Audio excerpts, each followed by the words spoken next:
I got a question for y'all. Okay, how many of you guys are growing no-till corn? Okay, how many guys are growing? Any of you guys growing no-till continuous corn? A couple of you. Okay, how many guys, even if they're not growing continuous corn, have neighbors that have a lot of continuous corn in the area? Okay, all right. Well, thanks for the introduction, and you know, by that you can see I spent almost 70 years trying to figure out what I wanted to do when I grew up. And you know, it always involved insects, and I've been looking at rootworms off and on since the early 1980s.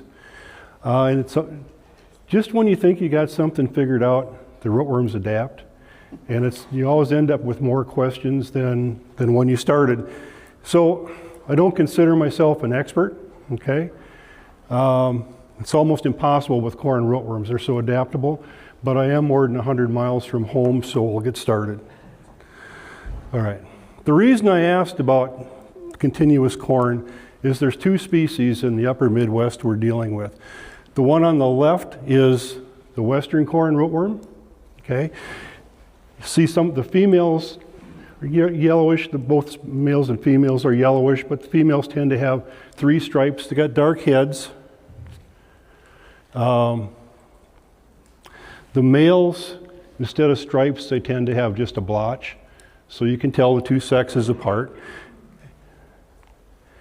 And then that arrow is pointing to that abdomen of the female where it's kind of swelling, okay? We call that gravid, and that female's full of eggs. All right, if you squeeze them, if they're far enough along, you can get a bunch of eggs to pop out. And that's important when we start talking about spraying beetles later on. This insect, we believe, started in the tropics, and it moved north as corn was moved. Early people started growing corn further and further north. This is the poster child for resistance. Insecticides, BT, and we'll talk a little bit about rotation resistance. The other species is the northern corn rootworm. Okay? Both sexes are entirely green.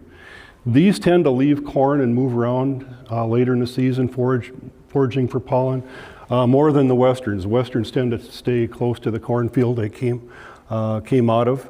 The exception for those westerns is if it's really crowded, mated females tend to go a long distance.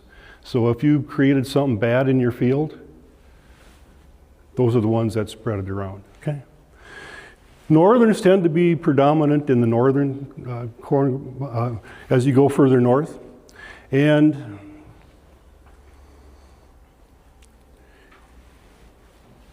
the two species don't get along very well in continuous corn. The westerns tend to be a problem in continuous corn. Northerns we see more in rotated corn. All right. For all you guys where biology wasn't your favorite class in high school, I apologize, but I want to make you go through a little biology lesson. All right. So right now these eggs are sitting in the soil, okay? And those eggs have to go through a chill period. They have to spend a diapause period. We call it diapause. They have to go through a period where they rest, they don't stop development, and that's how they get through the winter, right? There's no roots for them, corn roots for them to eat, and it's cold, right? In late May and early June, the larvae start to hatch. And we always used to say that first week of June is kind of prime time for eggs hatching. There's 3 larval stages.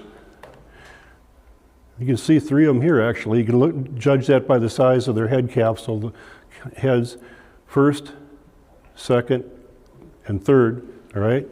They molt 3 times. They have to find corn roots within the maximum of about 48 hours or they'll starve to death, right? Oops. that feeding prunes roots. A bad root system, you get lodging. You can see this isn't actually isn't too bad, but you can see some scarring and feeding on some of these roots here, right? That root feeding does a couple things. Can't take up water and nutrients as well, right? So there's a physiological effect. And if you got a lot of injured corn roots, it kind of opens you up for some disease issues down the road.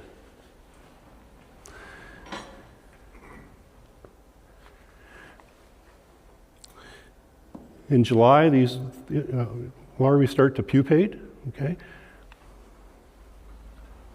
And the adults start to emerge in mid-July. Here's the point I want to make, is that these larvae are protected inside the roots, all right? But they're vulnerable to heavy rains when they're hatching and before they can get to a corn root. And when they molt, they come out of the roots. And also when they're pupating, right? So if you have a lot of heavy rains in June, you can drown an awful lot of larvae. But I don't know if many guys want a flooded cornfield in June. So we do. It has helped crash populations in Minnesota quite a bit on occasion. All right, these adults feed on silks and pollen and corn leaves. And the greener the silks, the younger the silks, the better they like it. If those silks start to dry out, the food quality goes down, and the adults may leave, try to find better food sources, either weeds, pollen and weeds, or nearby cornfields that are younger, and especially northern corn rootworms will do that. All right. We've got these eggs that are laying eggs, or adults that are laying eggs. They're doing that 4 to 6 inches deep in the soil. Most of them are in 6 inches, but if it's really dry, they'll go deeper. And one thing I didn't mention about those larvae is they'll move through the soil. They don't move very far. They can move a couple feet, but they have to move through pores in the soil. So if it's real tight soil, they can't get through a pore if it's not as big as their head. Right? If it's real coarse, if it's sand, you don't see many rootworm problems in sand because it's abrasive to the larvae. Okay, it's hard on them.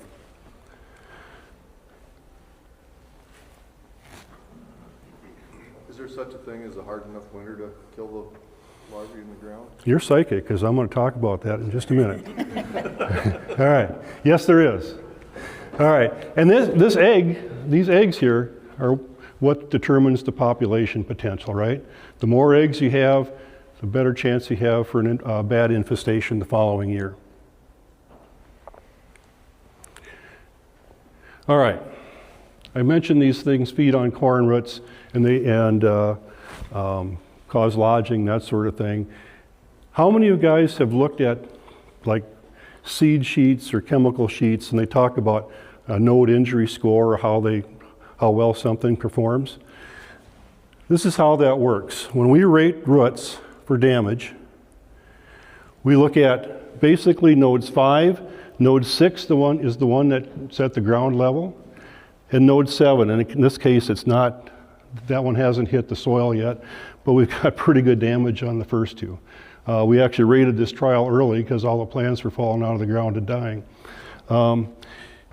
Those 3 roots, and what we're looking for is roots that are pruned within 1.5 inches of the stalk, right? If they're longer than that, we don't count it, but if it's that or less, we do count it. So there's 3 nodes. The score goes from 0 to 3. So if you've got one node gone completely, it's a 1. If you've got all 3 nodes gone, it's a 3. That's about as bad as it can get, right? And if you've got, there's about, on average, 10 roots per node. So say you got 12 roots gone. That'd be a 1.2, right? If it's really stressful conditions, a quarter of a node gone or 2 to 3 nodes gone, or roots gone, can cause some yield impacts. If you're using BT and you've got a half a node gone, that's where you call your seed dealer and they're going to want you to do some remedial stuff to stop that population in the field. Lodging happens a lot later. It's maybe 3/4 of a node, but usually it's one node gone or more. Right? The reason I'm showing you this is there's a lot of things that make corn fall down, right? Compaction, a bad root system, those sorts of things. But what you need to do is find out if it's rootworms or not. Look for the feeding. A lot of times there'll be little holes and tunnels in the roots. And something like that's pretty easy to rate. Okay. If you're in an area with a lot of continuous corn, and you may be further north and you have a lot of northerns in the area, they both lay eggs in the field, but they compete. And this is 2 trials. Dr. Fei Yang, we've got a new corn entomologist at the University of Minnesota, and he did a couple experiments. Let's just look at this one here. They're kind of identical. What he did was put different ratios of northern to western eggs. So on the left, it's 100% northerns. The second one, 75 northerns, 25 westerns, 25 northerns, 75 westerns, and 100 northerns, or 100 westerns. I don't show you those extremes because, if you don't have any other species, nothing's going to come out. The blue bar is what emerged as adults. The gray bar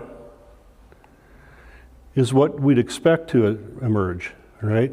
So if you have 75 northern eggs to 25 western eggs, that's 3-to-1, right? What do you notice? These are the northerns that are emerging. Once you get to about 25% westerns, the northern emergence starts to go down, okay? They're being outcompeted. We don't know exactly why that is yet, if they're feeding on different parts of the root system, and it's going to be a tough one to sort out, but this kind of replicates some old work, and it still holds true. The westerns can outcompete northerns.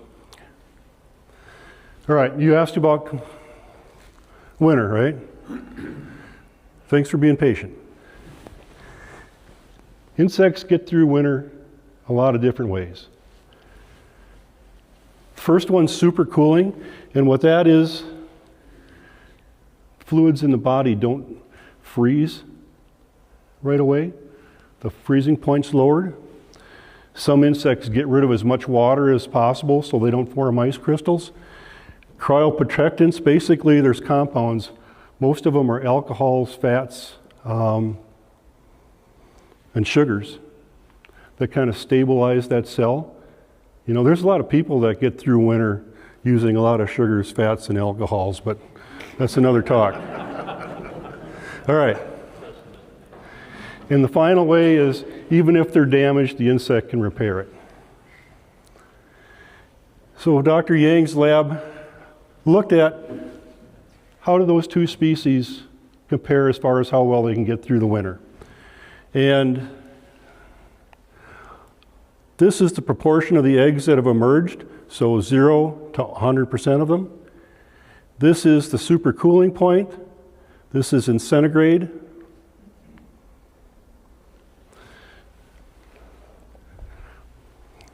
If we were in Canada or France or doing a scientific paper, I wouldn't need to do this, but I'm translating it because I can't work in centigrade either.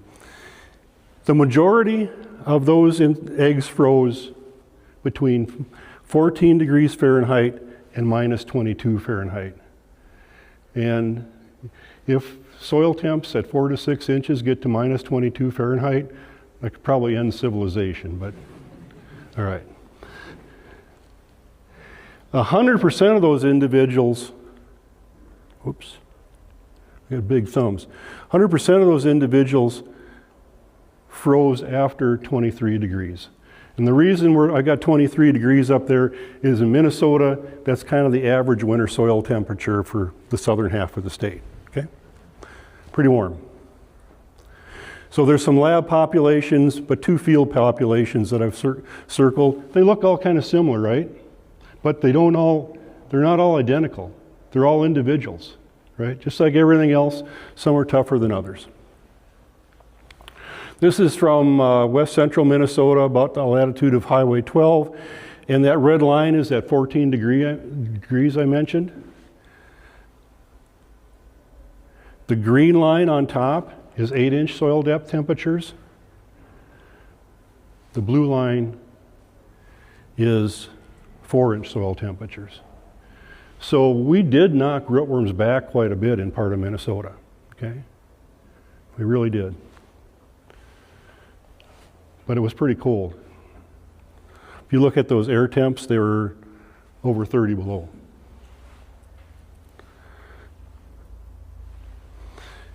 So when you combine the two, or combine that data, there's the supercooling points, and basically in general, northern corn rootworms freeze sooner than westerns. But didn't I say that northerns were the ones that were further north? Yes. Yeah, so,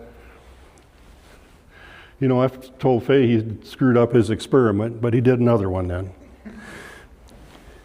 So what he looked at, he took that 23 degrees and he put eggs at 23 degrees, and he looked at what rate those eggs hatched at, what percent hatched, and it's a completely opposite relationship, right? Northerns hatch better than westerns. Now, guess which species lays more eggs? Nope. You got a 50% chance of being right. Don't go to the casino tonight, all right. Okay, the westerns actually lay more eggs. Northerns 300 to 1,000. Some westerns can lay up to 1,800s, all right, 1,800 eggs per female. So there's more than just cold temperatures that's involved here. And the next thing we're looking at is those cryoprotectants. All right, enough biology, right? You're all sick of this already? But the reason I did that was to give you an idea why some of our management works and doesn't work. What are you trying to manage? Okay? Lodging, harvest, nobody likes to have to take Dramamine before they run the corn combine in the field. Yield, okay?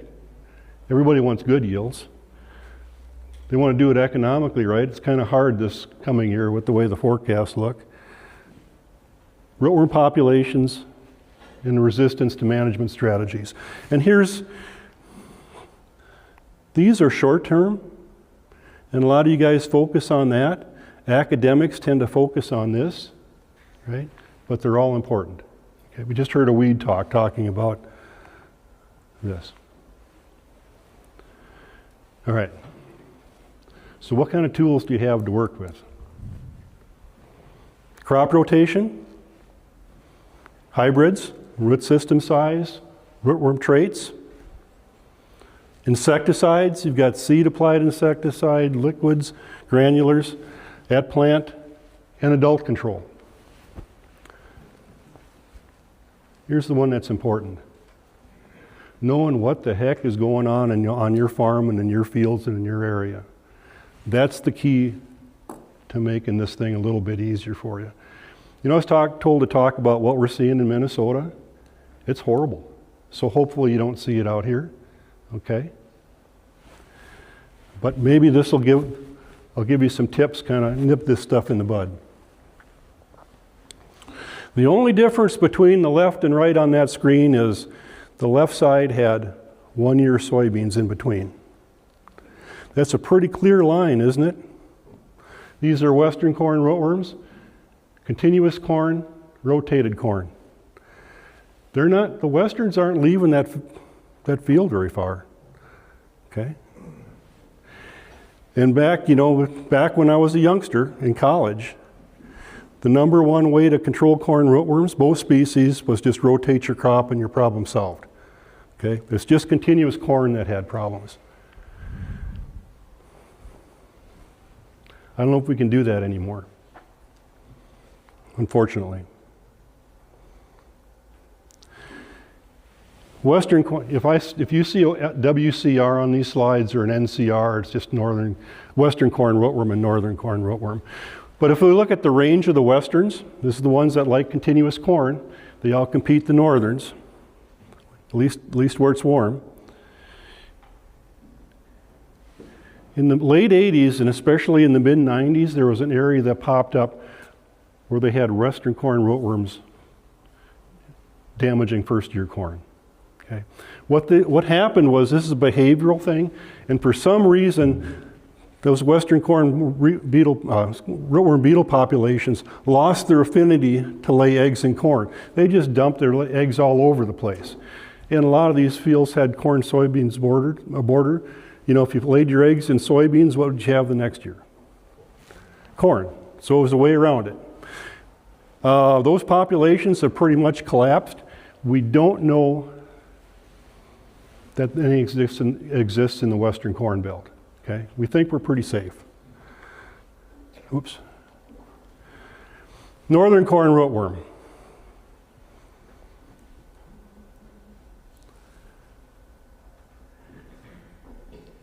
Early 80s, south central Minnesota, southwest Minnesota, southeast South Dakota, all of a sudden we had northern corn rootworm problems in rotated corn. That's a new thing. And this is a genetic thing. And what happens is the eggs, remember I said those eggs have to go through a cold period, then they break that in the spring and hatch? These guys they don't want to hatch, right? So they delay their hatch for more than one winter. What happens if it's a corn-soybean rotation? If you hatch 2 years later, you're back in corn, right? Clever bastards, aren't they? Okay. Here's some data from 1986 collections. The blue bars are Illinois, northwest Illinois. The gray bars are Madison, South Dakota. This is the number of winters those eggs go through. This is the percent of the eggs hatched. So one winter, Illinois, only 32% of them hatched after one winter. The South Dakota population, about half.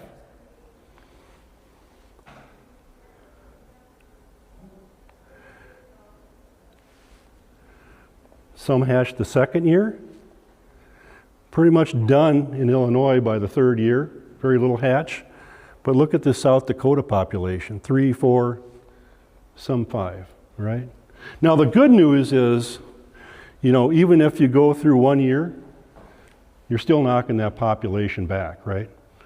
In this case, a third to a half, right? And after 2 years, you've really limited it, right? Okay. The other thing they found in Illinois was, depending on where you were in the state, if you were in an area that had a higher percentage of rotated corn, the northern corn rootworms had a higher percentage of extended diapause, right? Corn rootworms react to two things, basically. Weather and what people are doing to manage them. Okay? Those are the two things they relate to. Department of Ag used to do a bunch of surveys, and the top is even number years, bottom is odd number years. This is one of my former life jobs. The first episode was the late or early 80s, and it disappeared, right? Just disappeared. But it came back in the early 2000s. Then it disappeared.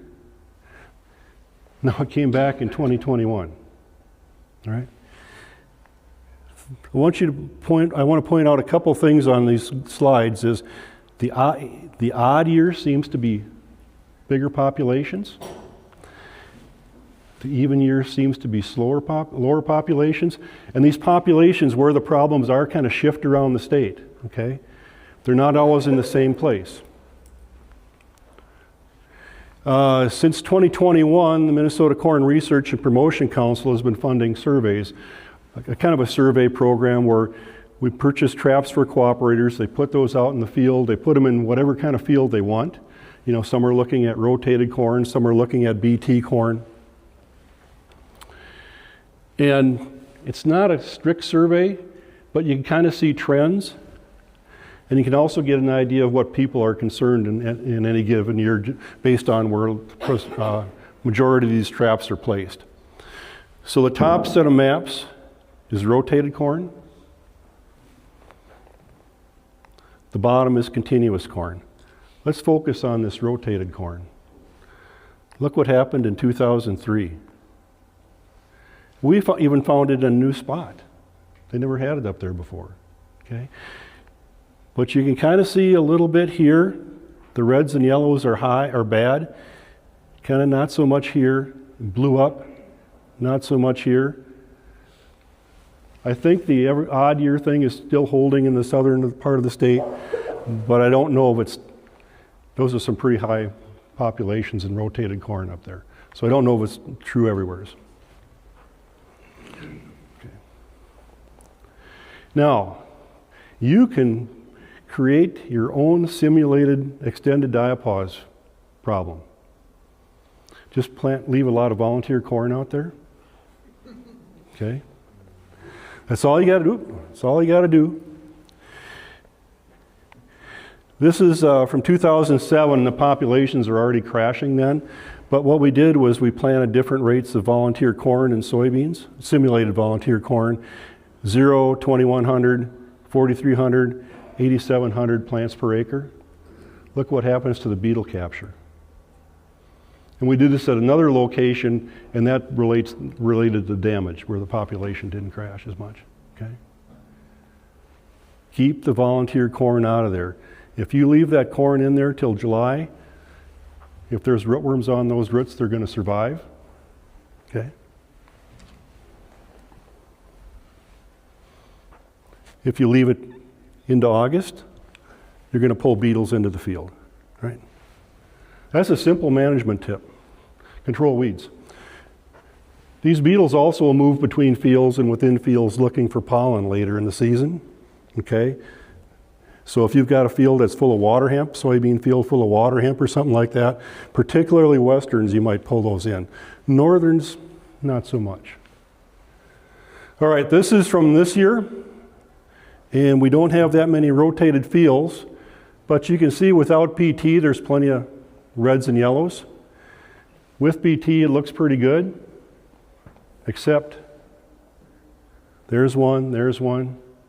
And if those are not coming out of that field, rather than beetles moving into it, that's a problem, right?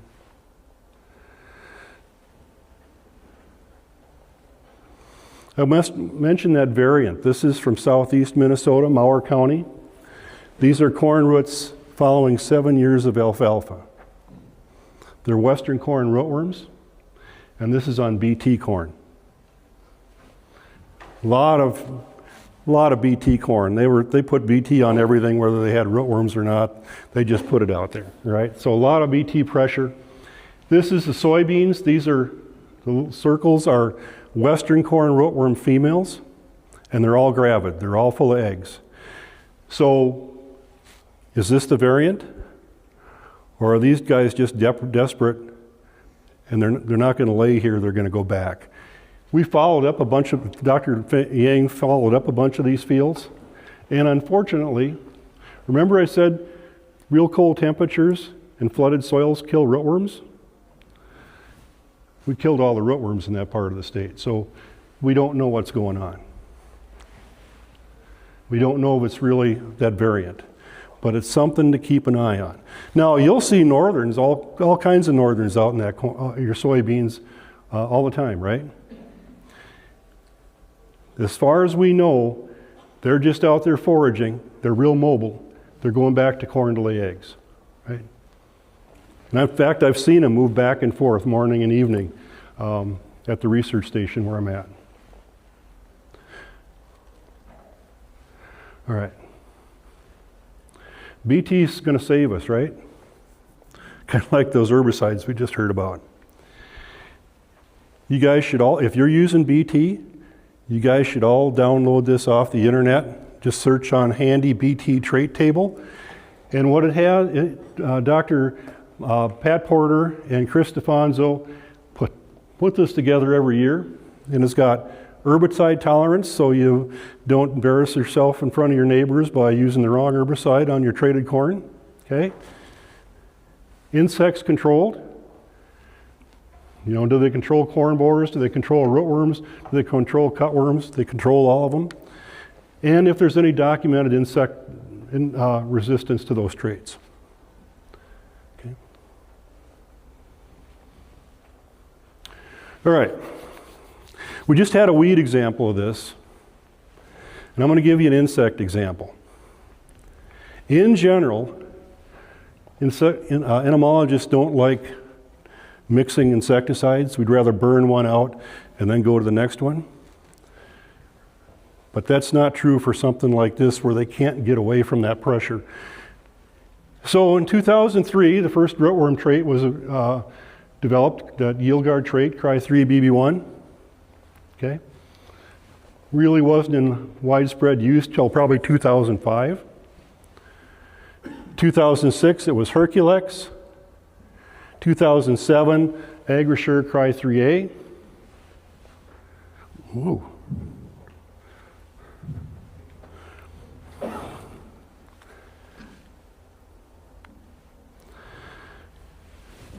We release these as individual traits. That was the big mistake. You know, when scientists say, you maybe don't want to do that, you probably listen. There's a reason they're saying it. All right. So then in 2010, we started pyramiding them, multiple traits. So it was the Smart Stacks and Acre Max Extreme, Duracade. 2022, we started using the RNAi. And in 24, we came out with this VT4 Pro, which is a single trait and the RNAi. Okay. So what did the rootworms do?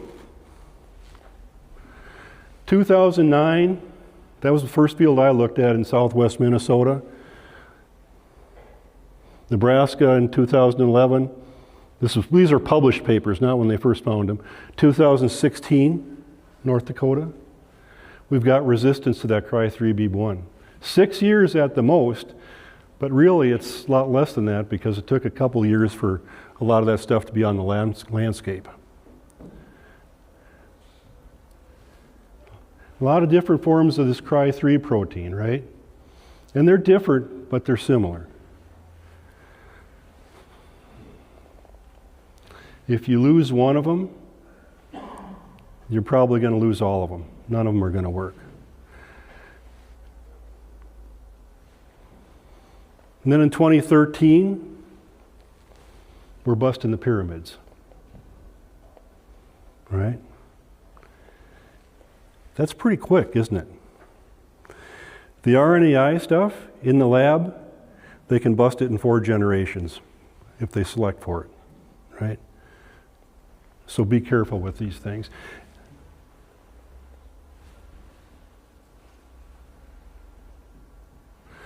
What about northerns? Man, I must have had too much coffee. What about northerns? 2018, North Dakota. 2019, Minnesota. All right, this is a bunch, they collected beetle. They collected beetles from the field in several states.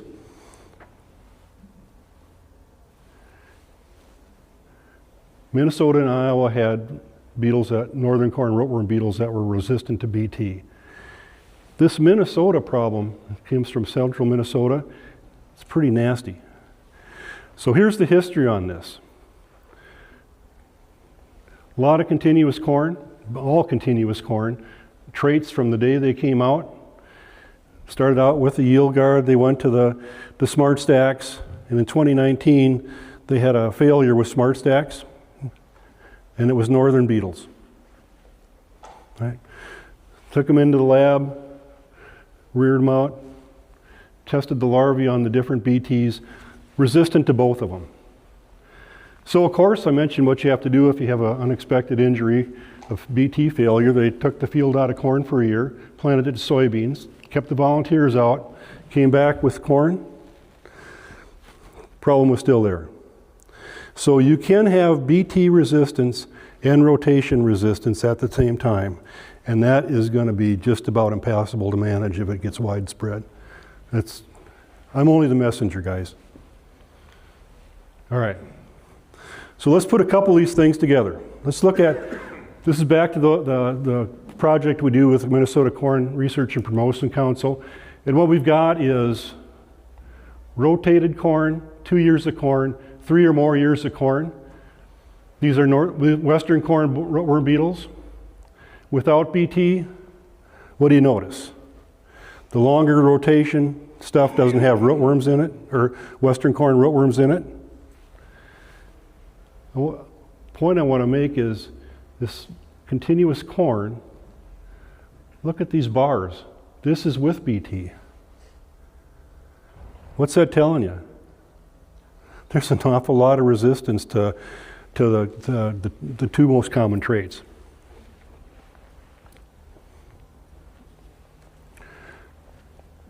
This is northerns.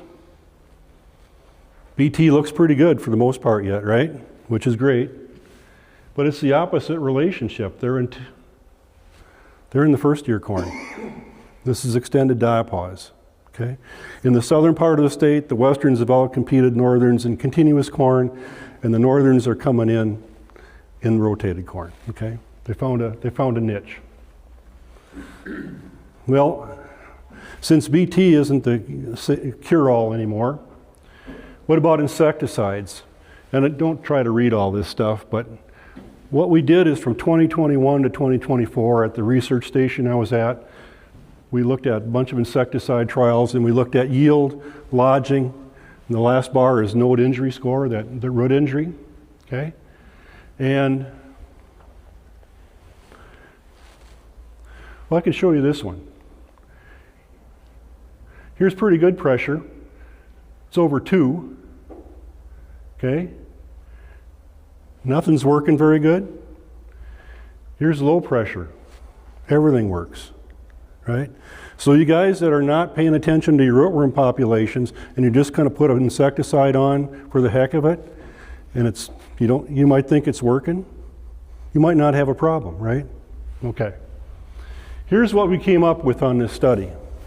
That where we had liquids at different concentrations, it didn't really make a difference on the concentration if we were low, the labeled rate or kicked it up. Perethroid insecticide struggled.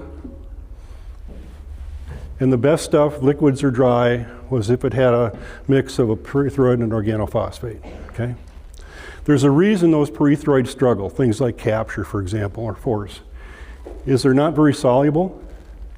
And if you don't have a lot of water, that drop or granule stays right where it's at.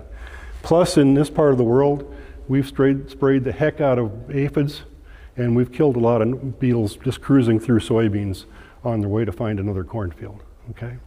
They've all been and exposed a lot of them to insecticides. So we might be looking at a lot of perethroid resistance developing, and we do see it in Nebraska. My friend Brad McManus from South Dakota State sent this data to me. They do a lot of trials, multiple trials every year. This is from 2006, or excuse me, 2000, I'm getting ahead of myself, 25. And Bryant, Kavor, and Coleman. Here's their untreated check.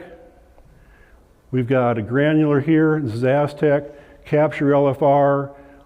These are different, which is bifenthrin, different combinations with bifenthrin. Here's a force liquid, force granulars. Index is an organophosphate plus a perethroid. This is a bacterial formulation. Nerisma is a group 30, that's a Syngenta product, a new group, and Apella is the same group. Excuse me, that's Nerisma is BASF, sorry about that, and Apella is a Syngenta product, all right? Everything works great, never does that for me. Well, here's what I want to point out. Here's that 0.25 where we might have yield impacts. Those are not really high pressures. Half a node, little over a node, okay? As you get to a more stressful environment, drier, higher beetle pressure, things start breaking out a little differently, okay? Remember that slide I showed you, that root that was all chewed up? That can't regrow. That's destroyed that root meristem where they're chewed back that far. But if they're chewed part way and you get moisture, you can regrow. So even if you're not perfect, if you get the right growing conditions, it can limp you through, okay? A seed treatment can limp you through, right? But if you've got real serious rootworm problems, BT, granulars, liquids, seed treatments. That's kind of the order they break out. Right. So I said knowledge was important. How do you know what's going on? You know, some guys use their combine as a rootworm scouting tool, but it's a little late. One way is just go out in the field, walk a U, do 12 stops, look at 2 plants at each stop. The rootworms are kind of flighty, but start at the top, move yourself down, and get done with the plant, peel the silks back, look, because a lot of the beetles are in the silks feeding, okay? Do that till the silks are dried. Average out those beetles. Don't look at the edge of the field. It's full of beetles going in and out. Just avoid that. Get into the field. If you're in continuous corn, 3/4 to 1 beetle per plant, 3/4 if it's second-year corn, because there's more females for whatever reason, and 1 beetle if it's more than third or fourth year. Rotated, maybe 4, 4.5, 5, somewhere's in there. But you're going to deal with the extended diapause, so you're going to knock half of them out with one, hopefully half of them hatch the first year, and then you've got a partial population. And plus they've had to go through 2 years of environments. Okay. Yellow sticky traps. Start at the same time. Remember I showed you that gravid female? It takes them 2 weeks to develop eggs, right? And you've got a lot of emergence, so there's no point in hurrying this. Start about 2 weeks after emergence. You need enough traps out there to assess what's going on. 2 beetles per trap per day. Leave the traps out for a week. 2 beetles per trap per day in continuous corn. 4 beetles per trap per day in rotated corn for northerns, right? I've got 1 field that we know that we sampled, came back and had an issue, and it was 4 beetles per trap. So I know that can cause lodging, at least in some cases. I don't know if that's the right average.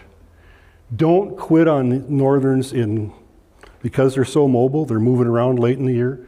Don't quit on those, especially if it's a late silking field. Remember, they like the green silks, and northerns will go all over the place. I've been in a field when they're emerging. They come back a few days later, and they're all gone. They've gone to another field because it was more suitable. How many guys have sprayed beetles? All right. You can get in trouble a lot of ways. 1, by selecting for resistance. 2, by wasting money. All right. 3, by wearing yourself out. All right, you need to scout twice a week. And what you're looking for is when 10% of the females are gravid, you know they're getting ready to lay eggs, and you've got at least 1 beetle per plant. Right. Spray. Come back and scout in a week. Keep that scouting twice a week. I know guys that do it, and it's hard. You might need to respray. The problem is the timing doesn't work out. It's usually going to be too late it's going to be too late for your fungicide timing, okay? And guys that spray early, just because it's easy. They come back and they think they've got resistant insects. No, they just all emerged after they sprayed, right? So that's why you want to wait and before you start pulling triggers. The other thing I want to point out is don't spray the same thing twice. And pay attention if you've got a at-plant insecticide on. Say you put bifenthrin, capture on with your planter. You really don't want to spray the things with capture again, right? They're already pissed off, you'll just make it worse.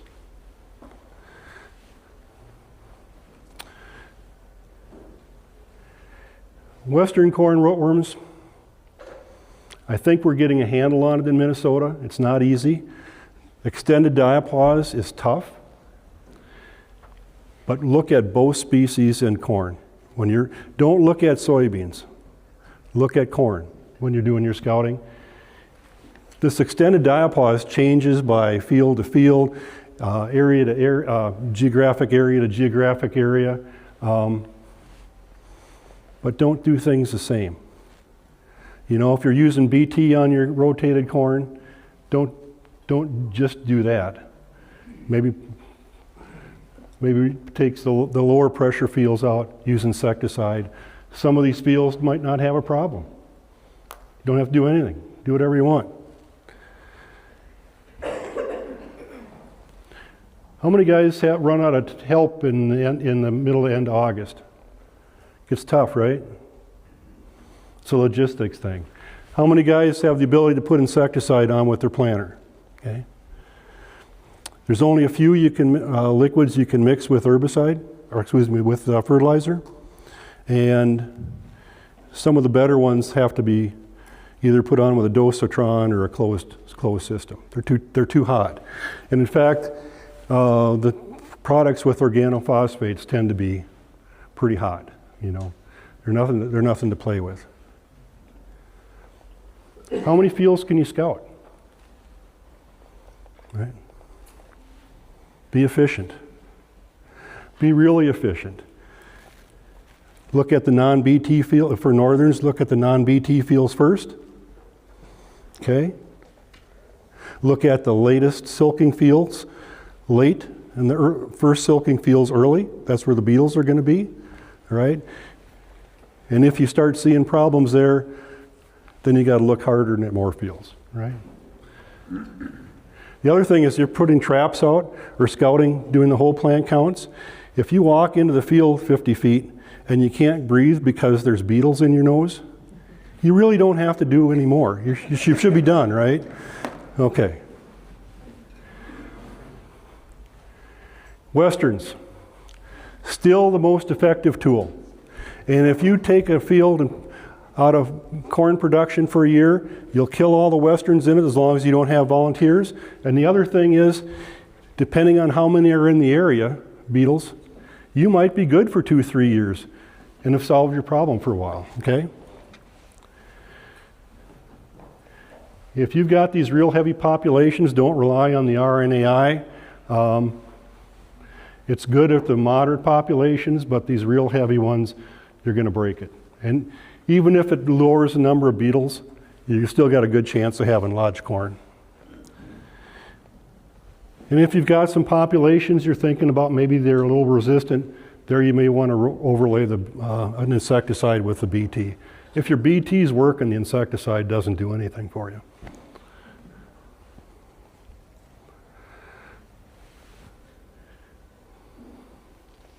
Rotation doesn't work as well on northerns if they're extended diapause, but it still works. Combine things, root systems, BT, rotation, do more than one thing. And if you've got fields that are low pressure, you're looking at that by scouting, leave the rootworms alone. Otherwise, you're just going to select for one thing or another. And the other thing in these northerns is they're real mobile. They'll go from field to field, and you've probably all seen them on flowers, sunflowers, gardens, that sort of stuff late in the summer, right? If you see real high populations of northerns in your area, that's a clue you might be wanting to pay more attention to that extended diapause.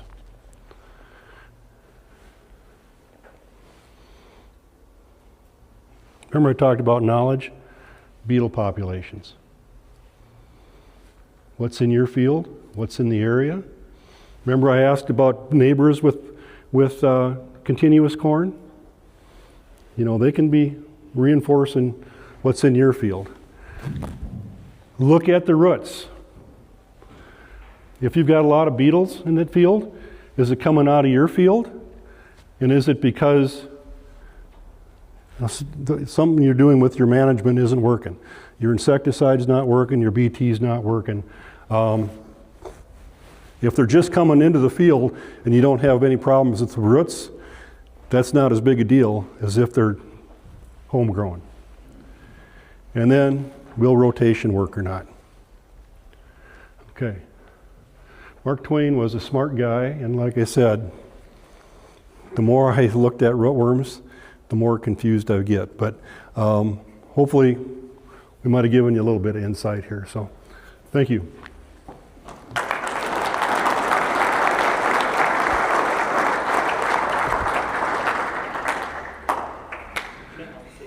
Remember, I'm just a messenger. I'm not responsible. Yeah. You can repeat their questions when asked. Sure, I'll try to, yeah. Bruce, have you heard of any work being done with CRISPR technology on corn rootworms, northern or western or southern? As far as Releasing male sterols or any of that thing? not the male sterols. They've had, especially in Nebraska, like this area-wide program where they take an area and to try to control all the beetles. And it kind of worked, but Nebraska is full of insecticide-resistant beetles right now, so, okay. That's a good question, though.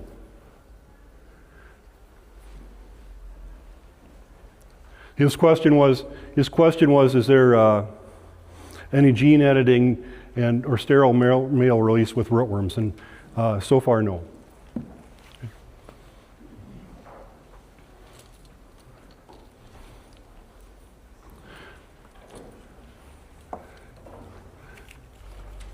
Yeah.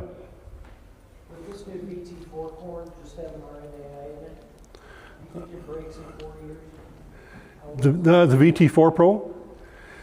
Yeah, it might. And the other problem with it is not really a rootworm corn, because what it is they've added another above ground trait for things like corn earworm and that sort of thing. Doesn't, not for corn borer, but for other bigger lips. And remember when I said that Cry3B1, that protein was the first one they released and the first one they broke? It's Cry3BB1 in RNAi. So if you put that in one of these resistant populations, it's all on the RNAi. And the problem with the RNAi is that it works slow.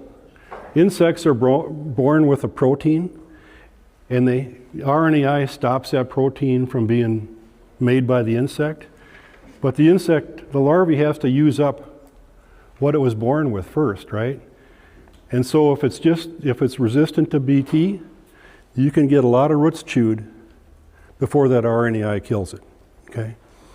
So that's a good question, is that I think we're going to break it. And I think if you talk to seed companies, they're thinking that RNAi trait's going to break too, right? I mean, look at how many, this guy, we keep doing the same thing over and over again, and we think it's going to turn out different, but it never does. They are going to release some other traits, but it's going to take a couple years, right? Don't do the same thing over and over and over again. That's how this works, right? Just like weeds, just like diseases, if you keep doing the same thing over and over again, some of them are going to survive. And insects are really bad, right? Because if you get one beetle coming out of a resistant cornfield, it's going to fly around looking for a mate, right? It's not going to be stuck in that field like a weed. Right. Yeah. Yeah, 4 to 6. Most of them are 4 to 6. They try to lay to moisture. So if it's really wet, they'll be shallower. Yeah, they'll go down along the corn roots and that sort of thing. Nobody asked me if no-till was better or worse for rootworms. Rootworms like it because you got more open pore structures. You leave the eggs just where they're at, and you know, if you're catching snow, you're keeping it warmer, right? The good news is it's not a big enough difference to matter, so keep doing it. Yes? What a third crop in our rotation? Third crop in the rotation. That's a good question. I don't have an answer for you, but what we're doing in southern Minnesota, some of these guys have gone, the question was a third crop. Some guys have gone to a corn, soybean rotation, and then if they're worried about diapause, they'll throw BT in one of those corn years, okay? I don't know if you can remember back to that slide from those rootworm populations, how many years the eggs survived. That's especially that South Dakota population. And if everybody did the same thing, if everybody had corn, soybeans, wheat, for example, what do you think the rootworms would do? 3 years. Yeah, they just select for the longer and longer diapause. Okay. Or lay their eggs in the wheat field. Huh? Or lay their eggs in the wheat field. Well, we don't think northerns do that, but they might. But westerns, it's like a weird thing. It's just they've lost their minds. It's like they're supposed to lay eggs at the base of a corn plant, right? But this variant, the ones they see in the eastern corn belt, and maybe in Minnesota, they forgot what they're there for. They just start laying eggs. And I seem to remember an old study that soybeans are actually toxic to the rootworms. And if they feed on soybean leaves, they react by purging their eggs, and that's how they get dumped off in other fields. But again, that's just a hypothesis. Have you looked at any of the predator stuff? Yeah. Mites on the eggs, ground beetles on the larvae. There's some nematodes that attack them. But most of that is before they get into that root system. Okay, once they're in there, they're kind of protected. They really don't have that many natural enemies. There's a guy retired professor from Cornell, that's got a company that's releasing nematodes that control corn. And I haven't seen I haven't visited any of his plots, but he thinks there's something there. He's having guys split fields and that sort of thing. So nematodes, mites. That in the 90s. What's that? Cold Lakes did a bunch of that in the 90s. And I have not used an insecticide on continuous corn in 20 years. Oh, well, good. Where did you get the samples? Jan Jackson from USDRS had the Mexican strain of the pathogenic nematode. Okay. And we put them through the irrigation systems, Yep. and we think they're still there. We still get a positive to the Glaria assay. Well, right. Whatever. We're looking to get the guy from Cornell. Ellison Shields, yeah. Yeah, he's got a strain from New York. Yeah, we're looking for him to get an assay because he claims that some of those control wireworms and those things too. Well, Ellison started out with, what was it? I think alfalfa weevil, nematodes on alfalfa weevil. So, but it was another pest, and then he moved on to corn rootworms. The ones we put down come from Mexico Okay. because they have them in those areas where they have grown corn on corn for Right. centuries. Right. And they have those that are endemic. And then in no-till, and I don't do anything with tillage, but in our no-till fields, we have the ground beetles do, Right. the crab beetles do a great job as long as we don't. Well, but it'd have to be the larvae because the adults really don't go underground that much. Yeah. Yeah. Yeah. And we did a study where we actually took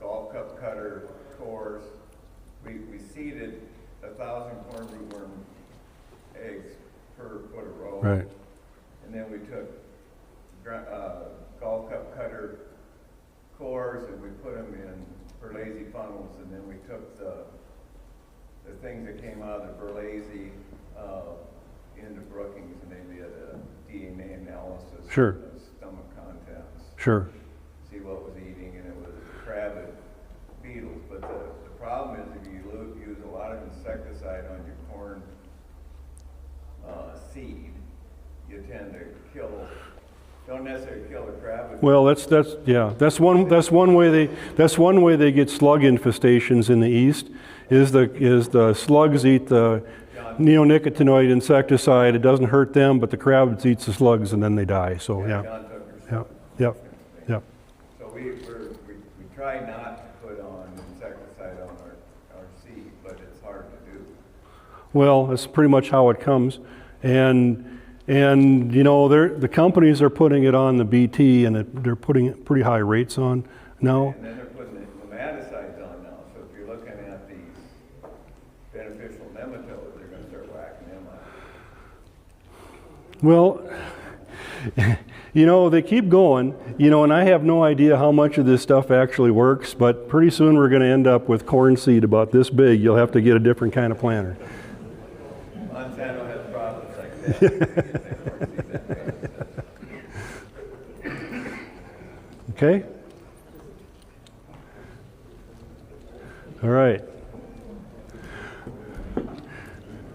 Well, hope you all got something out of it.